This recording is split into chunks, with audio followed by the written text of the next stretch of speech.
One, two, three, four. Satu jalur, sejuta info.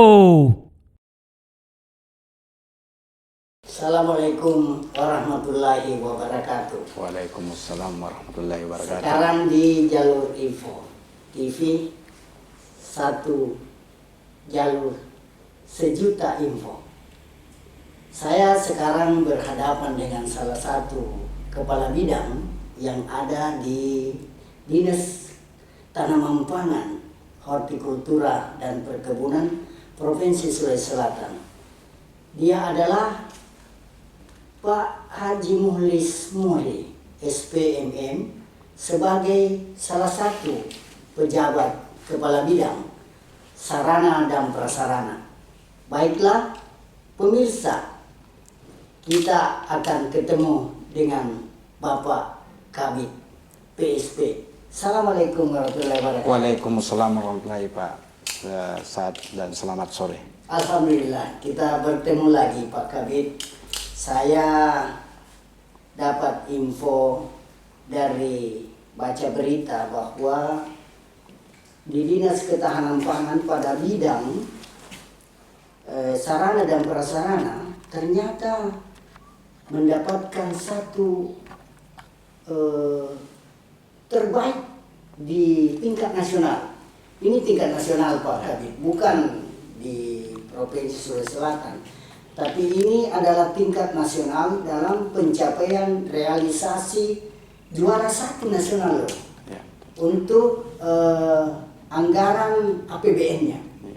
Dan itu penghargaan ternyata Pak Kabid bisa jelaskan kepada pemirsa di jalur info TV ini kiat-kiat apa sehingga Pak Kabid ini begitu hebat dalam terjangnya sampai tingkat nasional. Silakan Pak Kabid. Ya, Assalamualaikum warahmatullahi wabarakatuh dan selamat sore. Seperti yang disampaikan oleh Pak Saad tadi bahwa Sulsel tahun ini tahun 2021 mendapat predikat juara satu nasional dalam realisasi anggaran untuk Direktorat Jenderal Sarana dan Prasarana Kementerian Pertanian. Kami bisa jelaskan bahwa anggaran yang ada di Sulawesi Selatan tahun 2021 ini itu adalah yang dialokasikan di kabupaten, tetapi tanggung jawab untuk pelaksanaan kegiatan di kabupaten kota yang ada di Sulawesi Selatan itu menjadi tanggung jawab Dinas Provinsi Selatan dalam ini, Dinas Tanaman Pangan, Hortikultura dan Perkebunan. Oleh karena itu, memang sebagai kiat yang kami lakukan adalah bagaimana teman-teman di kabupaten ini bisa melaksanakan dengan cepat realisasi anggaran, tentu juga seiring dengan pelaksanaan fisiknya. Kalaupun misalnya realisasi anggarannya juga lambat, tentu fisiknya lambat. Seperti yang apa kiat-kiatnya, yang pertama kami membangun komunikasi dengan teman-teman dengan kekeluargaan. Itu yang pertama, kami selalu membangun silaturahim dan kabupaten, sehingga itulah yang memudahkan kita untuk bagaimana teman-teman bisa melakukan percepatan kegiatan dan juga percepatan realisasi anggaran secara keuangan. Karena bagaimanapun juga walaupun fisik sudah selesai, kalau realisasi anggarannya lambat dianggap bahwa itu belum juga selesai, sehingga harus seiring fisik dan realisasi anggaran. Namun yang menjadi ukuran indikator oleh Kementerian Pertanian adalah realisasi anggaran, karena itu sangat menentukan pelaksanaan kegiatan sebagai ukurannya. Kemudian yang kedua, hal yang kedua yang kami lakukan supaya bisa realisasi cepat anggarannya adalah kalau ada kegiatan-kegiatan yang memang tidak cepat, tidak mampu untuk dilaksanakan atau sulit dilaksanakan, dilakukan satu adalah revisi anggaran atau membuat kegiatan yang lain. Ini yang kami lakukan kepada teman-teman di kabupaten, sehingga alhamdulillah Sulawesi Selatan tertinggi realisasi anggarannya adalah mencapai 99% lebih dari seluruh provinsi yang ada di Indonesia. Kemudian juga termasuk anggarannya besar ya, di Sulawesi Selatan itu kurang lebih 61 miliar 900 yang ada di kabupaten. Sehingga itulah menjadi ukuran penilaian dari pusat bahwa Provinsi Selatan mampu melakukan koordinasi dengan kabupaten dengan baik karena itu dilihat dari realisasi anggarannya. Ya, itu tapi Pak Kabit, ternyata Pak Kabit ini dalam mencari respon daripada kabupaten itu dua cara, bahwa silaturahmi dan komunikasi yang baik. Itu modal itu Pak Kabit tidak begitu saja secara instan. Saya mau menelusuri bahwa Pak Kabit ini bukan instan, tetapi melalui proses, sehingga proses itu yang menggali kegiatan-kegiatan dan semangat Pak Kabit, karena Pak Kabit tidak langsung di PSP. Mungkin bisa menceritakan Pak Kabit, karena ini salah satu modal bahwa tidak serta-merta Pak Kabit di sini lantas berhasil mencapai juara, tapi ada rentetan sehingga seperti Pak Kabit bukan langsung di sini. Mungkin Pak Kabit bisa ceritakan. Awalnya Pak Kabit ini sesuai jenjang pengalamannya itu yang membawa Pak Kabit bisa mencapai satu penghargaan yang sangat tertinggi di tingkat nasional. Ya. Saya dengar Pak Kabit sampai awal itu Pak Kabit ini adalah penyuluh sebenarnya. Ya. Bisa Pak Kabit ceritakan ke saya proses riwayatnya Pak Kabit sampai di sini Pak Kabit ya. Betul Pak Sad. Jadi saya memang berangkat dari bawah, bawah. Mulai dari golongan doa. Karena saya dulu adalah lulusan SPMA Sekolah Pertanian. Tahun 84 saya tamat di SPMA langsung jadi penyuluh pertanian di Kabupaten Bone. Kabupaten Bone. Kemudian 2 tahun jadi penyuluh pertanian karena waktu itu masih statusnya masih honorer, belum ada pengangkatan. Tahun 86 ada Impres nomor 86 tentang weren coklat di petugas POPT. Saya mendaftar ke situ karena itu adalah langsung CPNS, maka saya beralih ke POPT dan saya alhamdulillah lulus sebagai POPT dan ditempatkan di Luwu. Waktu itu masih satu kabupaten Luwu tahun 86. Itu kurang lebih 2 tahun saya bertugas sebagai POPT di Kecamatan Masamba. Sekarang jadi Kabupaten Luwu Utara. Itu tahun 86. Kemudian saya dimutasi ke Kabupaten Sidrap. Di Kabupaten Sidrap, tapi tidak lama, tidak sampai 1 tahun. Kemudian saya ditarik masuk di laboratorium hama penyakit yang ada di Pindrang. Ya, Pindrang.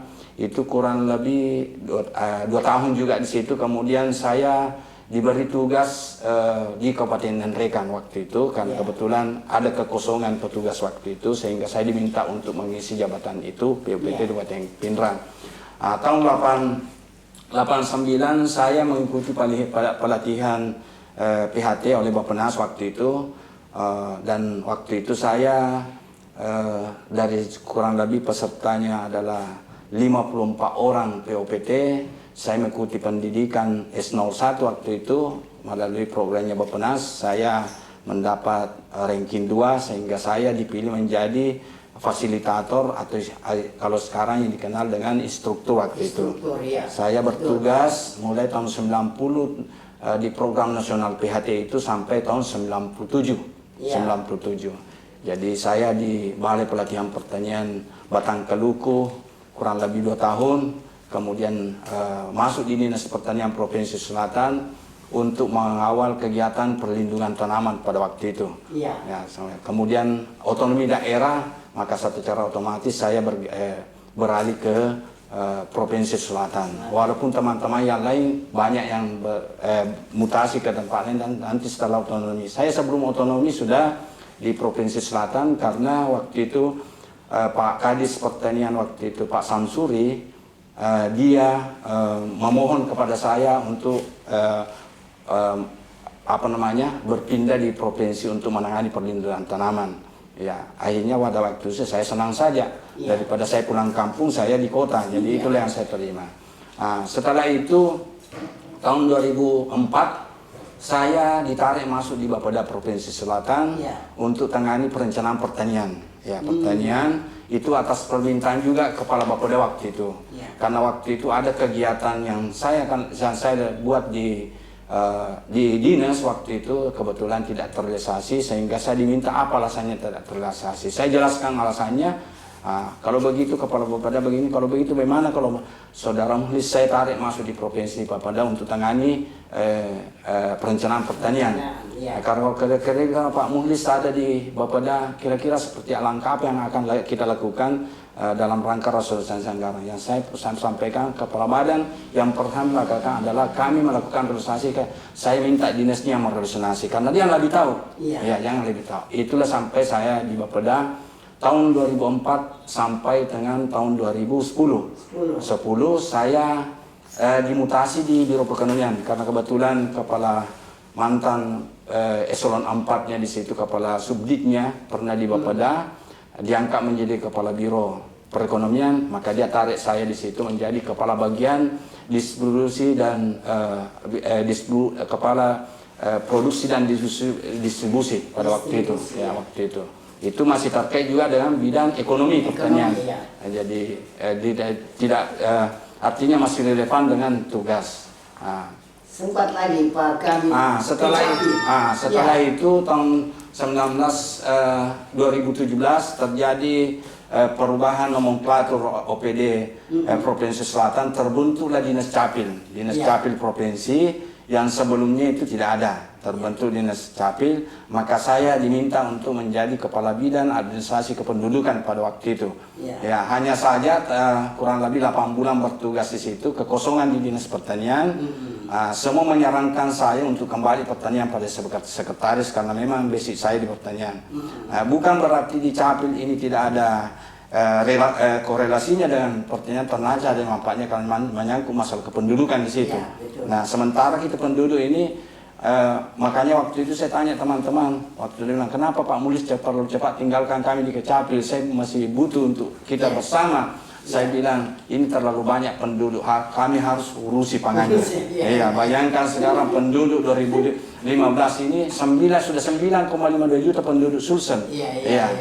Luar biasa. Nah, ini yang dibutuh pangan. Inilah barangkali pemikiran-pemikiran teman-teman, pejabat-pejabat untuk diharapkan saya kembali dinas untuk kembali bertugas di dinas karena memang basic saya di pertanian. Pak Kabit. Kenapa saya ungkap itu menyinggung hal demikian? Karena bentuk dari kegiatan semangat Pak Kabit ini sehingga meraih itu. Ada lagi masalah pupuk. Ini pupuk Pak Kadis kan ikut di bagian sarana dan prasarana. Apalagi ini pupuk adalah kebutuhan dasar bagi petani untuk tanamannya. Ada pernah terbesit dalam pendengaran saya bahwa ada pupuk subsidi. Bagaimana tanggapan Pak Kadis tentang itu? Baiklah, ya, jadi saya pertama bertugas sebagai Kabid PSP memang langsung diperhadapkan tentang pupuk subsidi. Banyak statement yang mengatakan pupuk subsidi langka. Tapi saya pernah mengatakan Pak Saad bahwa sebenarnya subsidi ini tidak langka. Beda langka dengan kurang kotanya. Kenapa saya katakan kurang kota bukan langka? Yang dimaksud langka itu kalau kita punya bagian kota kita dikasih 1000, dikasih misalnya 500, berarti itu langka. Tapi memang kita pembagian kita 1000, kita dikasih 1000, itu contoh. Berarti jadi saya mengatakan itu tidak langka, hanya kurang kota. Kenapa ini disebut subsidi? Subsidi itu memiliki dua makna pengertiannya. Yang pertama itulah terbatas dari segi jumlah, yang kedua terbatas dari jumlah penerima, sehingga memang tidak semua bisa mendapatkan subsidi. Bagaimana ukurannya menentukan itu bahwa itu adalah terbatas dari segi jumlah, itu dari kemampuan negara. Negara hanya mampu mengalokasikan pupuk subsidi hanya 7 juta ton, sementara kebutuhan berdasarkan usulan IRDDKK yang masuk di Kementerian Pertanian adalah 12 juta ton. Ya, sementara negara hanya mampu memberikan anggaran, mengalokasikan anggaran subsidi hanya 7 juta ton, setara dengan 31 triliun, 1 triliun di Pak Saad. Oleh karena itu, itulah saya katakan terbatas dari sejumlah. Kemudian tentu kalau terbatas dari penerimanya juga, sehingga tidak semua orang bisa mendapatkan. Yang bisa mendapatkan itu berdasarkan petunjuk teknis dari Kementerian Pertanian adalah maksimal 2 hektar lahannya. lahan petani. Iya. Nah sekarang petani kita tidak 2 hektar karena misalnya dia pekebun, dia misalnya pesawat, dia dan sebagainya. Iya. Sehingga kalau dia sudah cukup 2 hektar tidak bisa lagi melebihi, tidak bisa lagi mendapatkan seperti itu. Iya. Nah itu memang sudah memang kurang dari keinginan masyarakat, kebutuhan masyarakat. Nah, sehingga saya katakan yang terbatas dari jumlah penerima. Nah, yang terbatas membatasi jumlah penerima adalah seharusnya adalah masyarakat petani yang kurang mampu yang bisa mendapatkan pupuk subsidi. Iya. Nah, hanya saja subsidi ini terbatas. Sementara tersedia non subsidi, tapi banyak yang menginginkan subsidi karena lebih murah daripada non subsidi. Iya. Itu selisih harganya itu luar biasa. Iya. Ya, misalnya urea itu harganya 5.800, subsidinya kalau harga subsidi hanya 2.350. Iya. 1.250. Sehingga ada range-nya itu adalah 3.000 lebih. Iya. Bayangkan saja kalau 3.000 lebih, 3.000 bahkan tahun 2019 kemarin itu selisihnya 4.000 4.000. Kalau 3.250 selisihnya kali 50 kilo kali 200 kilo karena kebutuhan urea per hektar untuk sawah itu di sekitar 200 kilo. Iya. Berarti ada memang margin sekitar 800.000. Itu baru satu jenis pupuk. Artinya makanya petani lebih senang cari subsidi. Karena bayangkan kalau lebih non subsidi dia harus menambah uang sekitar 700 sampai 800.000. Itu baru satu jenis pupuk urea saja. Maaf Pak Kabit, saya sengaja potong bahwa di tingkat petani pada saat sangat membutuhkan pupuk, dia lebih suka beli pupuk daripada pangannya. Apakah begitu pentingnya itu pupuk sehingga ternyata pupuk itu terbagi 2, bahwa ada terbatas anggarannya dan ada terbatas karena penerima manfaatnya. Iya, cukup itu Pak Kabit. Tapi saya mau beralih lagi karena ini bidang Pak Kabit, sarana dan prasarana. Mengenai Al-Sintan Pak Kabit, saya lihat ini Al-Sintan kan alat mesin dan pertanian yang sangat tinggi manfaatnya untuk merubah waktu dari sekian waktu setelah ada Al-Sintan itu bisa dipangkas waktu itu. Bagaimana tentang penyebaran realisasi Al-Sintan karena tidak ada riak-riak di bawah bahwa ada yang di sini tidak dapat, ada yang di sini dapat. Metode apa yang Pak Kabit lakukan ini? Yang jelas kalau awalnya ada riak Pak, ada riak bahwa saya tidak dapat. Tapi setelah kami memberikan sosialisasi ke masyarakat baru paham paham. Jangankan masyarakat Pak Sat, kami beberapa lembaga yang lain pernah mempertanyakan ke saya, kenapa itu Al-Sin itu tidak semua kelompok tani dapat.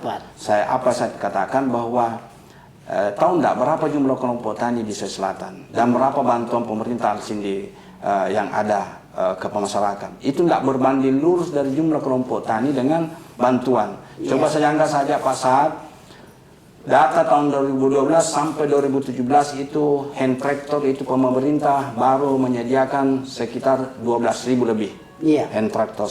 Sementara jumlah kelompok tani kita adalah 55.000 lebih. Ya itu memang, sehingga memang itulah awalnya banyak riak. Kenapa saya tidak dapat? Kenapa mesti harus diseleksi? Saya bilang karena ini tidak berbanding lurus. Andai kan berbanding lurus, kami diberikan pemerintah memberikan bantuan 50.000 hand tractor, maka tidak perlu ada proposal, tidak perlu langsung dibagikan saja. Sehingga itulah yang kita. Kemudian juga yang saya sampaikan kepada masyarakat bahwa yang bisa mendapatkan ini Al-Sin adalah yang melalui proses. Artinya dia ada usulan, ada CPCL. Sepanjang tidak ada itu tidak mungkin kami bisa berikan karena ini merupakan syarat. Itu tadi kenapa syarat? Karena itu tidak berbanding lurus berbanding lurus. Itulah yang meredam masyarakat sehingga tidak ada lagi riak tentang itu. Tidak ada lagi. Begitu juga lembaga-lembaga lain banyak yang sudah berikan edukasi kepada mereka bahwa beginilah kondisinya negara kita, bahwa tidak mampu untuk sekaligus memberikan bantuan, maka secara bertahap seperti itu yang kita berikan. Sangat jelas sekali Pak Kabit tentang bagaimana sampai ini Pak Kabit mendapat satu penghargaan di tingkat nasional menjadi juara satu realisasi anggaran penyerapan anggaran APBN di Sulawesi Selatan. Saya sengaja mengulas persoalan bahwa apa yang dilakukan Pak Kabit ini bukan semata-mata bahwa dia di PSP, tetapi ternyata rentetan yang menguatkan intelektual Pak Kabit di sini sehingga ada hasil dihargai oleh pemerintah. Saya tertarik juga ternyata pupuk itu terbagi dua dalam pemberian subsidi. Dan ketiga, Al-Sintan yang begitu jelas sampai biasa ada di lapangan ini di kabupaten kota sering terjadi hal yang merepotkan. Tapi akhir-akhir ini saya tidak sering mendengar itu. Mungkin karena proses pengalaman Pak Kabit lah, sehingga hal ini mempermudah Pak Kabit untuk silaturahmi dan sosialisasi. Mungkin ini yang bisa antara pemateri dan host yang ada di Lacapila di jalur Info TV, satu jalur sejuta info. Terima kasih Pak Kadit, Pak Haji Mulis Mori, Sarjana Pertanian Magister Manajemen. Semoga kita berjumpa lagi. Sehat Pak Kabit. Amin. Dan semua kita berikan kepada khalayak ramai. Wabillahi taufiq hidayah. Assalamualaikum warahmatullahi wabarakatuh. Waalaikumsalam warahmatullahi wabarakatuh. Amin.